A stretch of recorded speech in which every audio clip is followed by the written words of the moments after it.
que Daniel estava em situação parecida, mas não era um governador, era um jovem de 14, 16 anos de idade, que foi levado cativo, escravo para a Babilônia, ali num país pagão, onde havia mais de 55 templos de deuses pagãos, onde eles cultuavam aquelas divindades. Mas ali como escravo, ele recebeu uma ordem, que ele deveria comer da mesma comida que o rei comia, as iguarias finas do rei, o vinho do rei, mas aquelas comidas eram sacrificadas a ídolos. Daniel tinha todas as desculpas que Pilatos tinha. Ele poderia dizer: eu sou aqui apenas um escravo, eu não tenho poder de tomar decisões, a minha vida está na mão do rei, todos os meus colegas e amigos estão comendo essa comida, eu não tenho opções. Ele poderia ter desculpas, mas o que Daniel fez?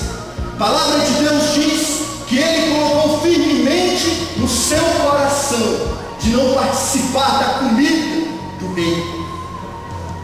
Querido, tenha coragem de ser diferente para fazer a diferença. Aqui na igreja, lá no teu dia a dia, entre os teus amigos. Quantos dias nós ficamos em cima do muro, tendo as nossas convicções dentro do coração? Alguns dizem: não, mas cada um tem a sua verdade. Não é isso que o diabo fala? A pessoa tem a sua verdade, eu tenho a minha, que ela tem a outra. Isso é uma mentira do diabo. Porque quando ele fala isso, ele está dizendo que não existe mentiras. Qualquer situação, você tem que se posicionar. Em qualquer situação, você tem que fazer a diferença. Mas a igreja se tornou tão rica, tão poderosa, os crentes tão chiques, que eles falam: eu só vou apenas vir na igreja, apenas quase como que um mero ritual. Eu sou um bom cidadão, eu pago meus impostos, eu lavo meu carro no domingo, eu também venho para a igreja. Entende? Eu fico imaginando que se saísse uma notícia de que alguns meses atrás Deus morreu, não ia fazer diferença alguma para a vida da maioria dos cristãos. Porque Deus, na vida deles, na prática, não influencia em quase nada, não direciona, não guia. E eles dizem: eu quero ir para a igreja, mas eu não quero que ninguém se meta com a minha vida. Fala: não, pastor, isso é apenas o silêncio da minha vida. No máximo, na área da religião. Mas as minhas escolhas, seja profissionais, seja na educação dos meus filhos, seja nos meus negócios, nos meus hobbies, nos meus prazeres, isso eu decido. Eles dizem: Deus quer me limitar, a igreja quer me limitar.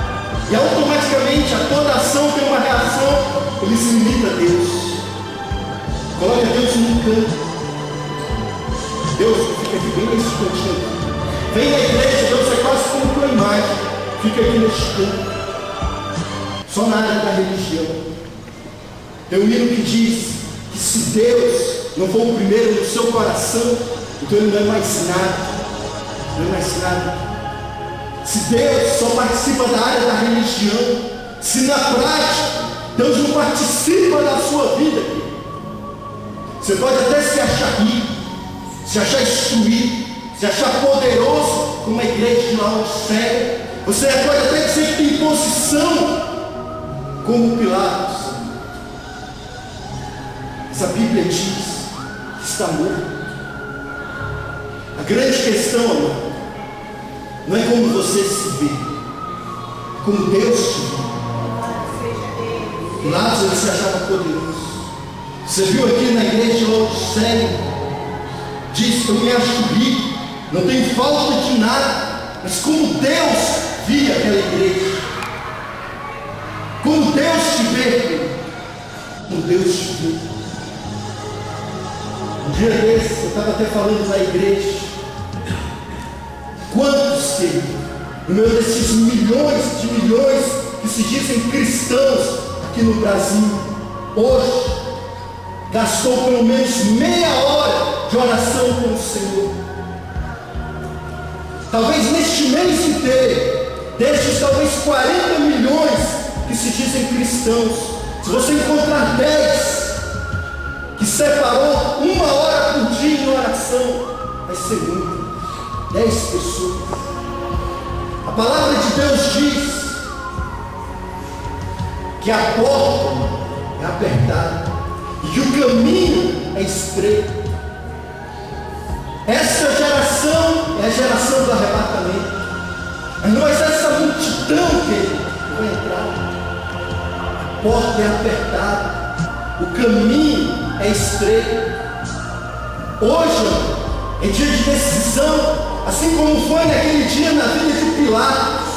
Você tem que decidir se você quer servir a Deus, quer ser verdadeiramente cristão, frutífero, ou você quer seguir a multidão. No dia a dia, você tem honrado o Senhor, você tem desonrado. Talvez você diz como Pilatos: não, mas se eu me posicionar no meu emprego, vai me prejudicar. Talvez lá na minha faculdade, se eu me posicionar, eles vão dizer que eu sou fanático. Amado, mas todas as vezes que você sabe qual é a verdade e que você não se posiciona, talvez por vergonha, talvez por causa das suas posições, você nega Jesus. A palavra de Deus diz que quando você nega Jesus entre os homens, naquele dia, Ele vai te negar diante de Deus. Isso é tremendo. Se no seu dia a dia você não se posiciona ao lado de Jesus, vai ter influência direta na sua vida eterna. O Senhor Jesus disse para a igreja de Laodiceia: arrependa-te. Arrepender é mudar o teu caminho, é sair deste caminho que a multidão está andando e ir para o caminho estreito, o caminho apertado. Hoje, querido, eu te convido a você tomar uma decisão de fazer a diferença no meio dessa geração, de você se arrepender desta vida em cima do muro, desta vida que não se posiciona, desta vida que muitas das vezes se envergonha do Evangelho, para seguir a Jesus verdadeiramente. Primeira coisa que eu te convido é arrepender dos seus pecados e confessá-los.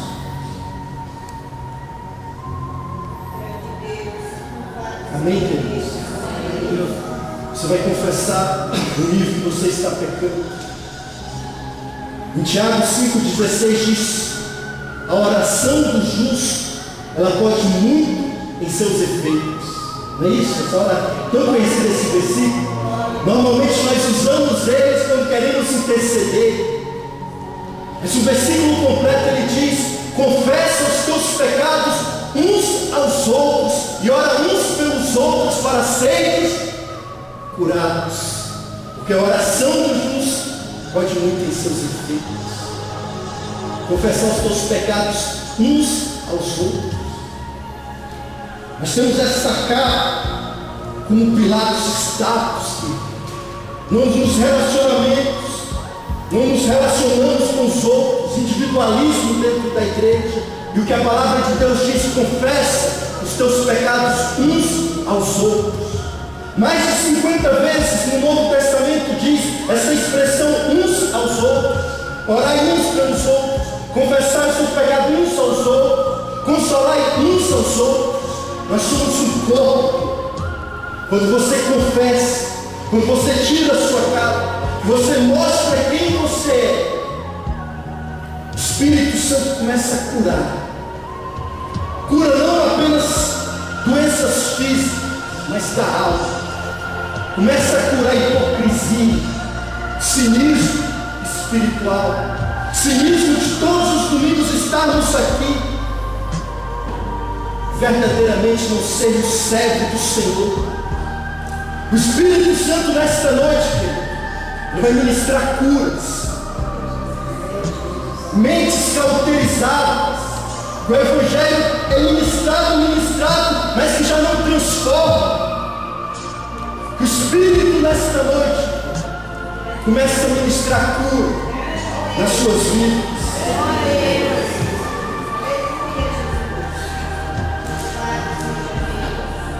Deixa o Senhor falar contigo. Pilatos olhou para Jesus, olhou para a multidão e falou: e então o que eu faço com este Jesus chamado Cristo? O que eu faço? A Deus gritava: troca por Barrabás. Eu te pergunto nesta noite: o que você faz com este Jesus chamado Cristo? John Wesley, ele disse: se me derem 100 homens que não temam a nada, a não ser o pecado, e que amam a Deus de todo o seu coração, 100 homens, eu mudo o mundo da minha geração. Não encontrou o Senhor. Talvez nós não vamos encontrar 100 homens, mas Deus não precisa de 100 homens, Ele precisa de um, só de você. Esta geração que a Bíblia chama de morte, esta geração que o Senhor diz que Ele está do lado de fora da vida deles. Ele diz: eis que estou à porta e bato. Se alguém abrir a sua porta, eu entrarei e com ele cearei. Ele está do lado de fora, meu irmão. O Senhor procura um homem, um Daniel, é só um Samuel, é só um Paulo, é só um Pedro. Aonde está você, meu irmão? Onde estão os Daniels para incendiar esta nação com o poder de Deus? Esta geração é a geração do arrebatamento. John Wesley queria 100, não tinha. Eu te pergunto novamente: o que farei então com este Jesus chamado Cristo? O que você faz? Você pode colocar em um lugar da igreja, que aos domingos você pega e diz: está aqui. O que você faz? O que farei com este Jesus chamado Cristo? Eu te pergunto ainda. Você vai trocar por Barrabás, por posição, por serviço, por escola, por riqueza? O que você faz com este Jesus chamado Cristo? Com este Jesus chamado Cristo, amado, eu te convido a você dizer: eu faço dele Senhor da minha vida e Rei do meu viver. O que você faz com este Jesus chamado Cristo? Vamos ficar de pé. Feche os seus olhos. Eu te pergunto: o que você faz com este Jesus chamado Cristo? Deus está procurando homens para fazer a sua obra no meio dessa geração, que se destaque, que faça diferença. Uma igreja que está morta, uma igreja que está dormindo, uma igreja que está acomodada espiritualmente. O Senhor espera por você fazer essa diferença. Querido, segura na mão do teu irmão. Eu queria que você orasse pelo teu irmão da direita, pelo teu irmão da esquerda.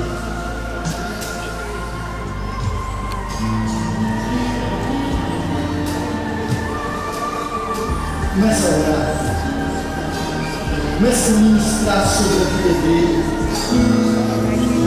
Enquanto você estiver ministrando, o Espírito Santo de Deus